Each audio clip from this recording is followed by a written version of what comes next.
Hello, everyone. So you guys have heard a lot of information. You've heard trends. You have heard about success stories. And I'm sure you all have gone through that checklist and you've all already identified that you're the next billion-dollar opportunity.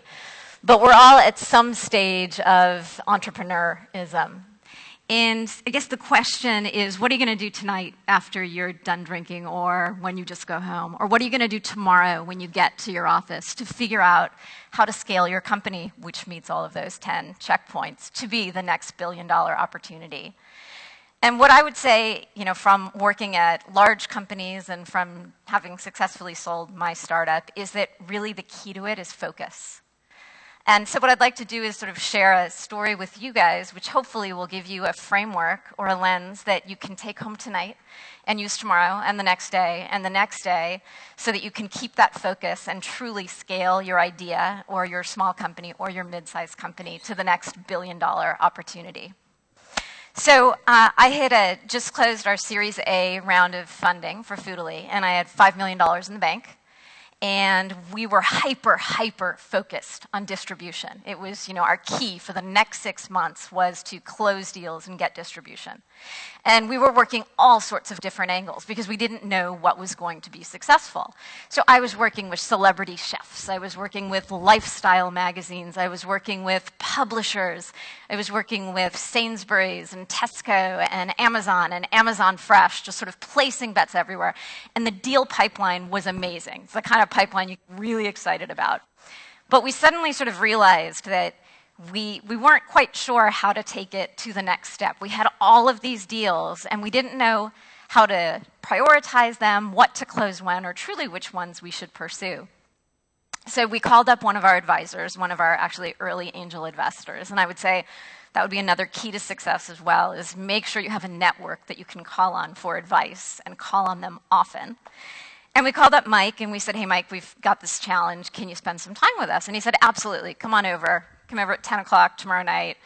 We do this after, you're sort of done with your workday and all the kids are in bed. And so my co-founder and I go to his house in Palo Alto at 10 o'clock, and we sort of give him this whole layout.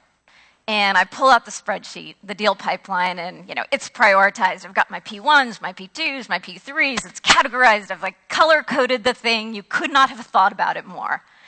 And Mike doesn't even look at it. And he says, have I told you the one about the lion, the antelope, and the field mice? No, Mike, you have not. It's 11 now, but please tell us the story. And so Mike proceeds to tell us the story, and he says, so the lion is incredibly powerful, right? It is an agile hunter. The lion can hunt anything. The lion could go out and hunt field mice all day long. But at the end of the day, the lion could hunt hundreds of field mice, and he won't have enough energy to sustain himself. It's just sort of the math of it, right? There are not enough calories that he can consume hunting all day long. He said, so really, it's about the lion not looking for snacks, but looking for meals. What are the animals that are going to sustain him? It's about the lion hunting antelopes. It's not a snack, it's a meal. And so he does another one of his pregnant pauses, and he says, which are your antelopes? And I said, Mike, they all could be antelopes. We don't know. And he said, the antelope isn't about size, right? It's not, it's not the elephant. It's not the largest. It is looking at your company and determining what is going to give you that energy, what's going to give you the calories, what is going to give you that strategic advantage to move your company forward, and then making the hard choices to let those field mice sort of scamper about, as tempting as they might be. And it's something that you apply to your whole company, right? It's not just something that's for partnerships. You look at it for your customers, you look at it for your product, and you look at it for your entire organization. So you think about your customers. When you start your company, right, the early stages, you are in your customers' heads. You know their wants, their needs, their desires. You're living and breathing them.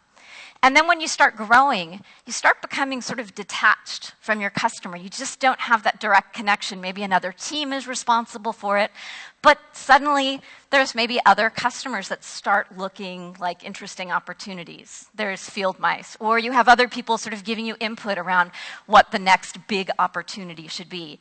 You've lost that focus. You've got to focus on the antelope. You look at your product, same situation. You know what your MVP is, right? You've launched, you have that product that is responding to that customer's needs, and you're trying to scale quickly. You're adding features and functionality. You want to add different platforms so that you can reach more customers, right? But suddenly, your product is something that's become unwieldy, or maybe you're just not servicing your customer needs anymore. And everyone that works with engineers and every engineer in the room knows that you come with your own field mice, right? Every engineer has like 20 field mice that they want to chase. And they swear to you it won't take any resources away from the rest of the company. I'll do it at night after I'm done with everything. But it's still a field mouse, and you still have to say no. So you have to step back and not only say no to additional development, no, we're not going to do these things, but even more difficult is to look at your existing product and analyze that based upon your needs state and say, is there too much in this product? Are there things that we need to remove from this product to make it more compelling, more relevant for our users? What's the meal? What's the snack? And then lastly, it's the company, right? You've started your company and you found it with a sort of series of ideals or beliefs. You hire against that. And as you scale quickly, there are questions that you have, decisions that you make every single day, which is snacks or meals, right? You're hiring, you're trying to hire quickly. Hiring is incredibly difficult. Are you going to hire that amazing engineer even though you know he's not a culture carrier? He's not a culture fit. No, you have to say no, right? You have to leave that mouse in its place and walk away from it. Are you making sure that all of the employees, as you scale, are as close to the customer and the original sort of product intent as you? So it's a series of decisions. We can sort of talk about the structure of the companies and all of the things that we keep in mind. But I think that the key for all of us entrepreneurs in the room is every day, with every decision, to make sure you're focused on the right things and that you have the ability to make those hard decisions and say no more than you're actually saying yes. Is it a snack or is it a meal?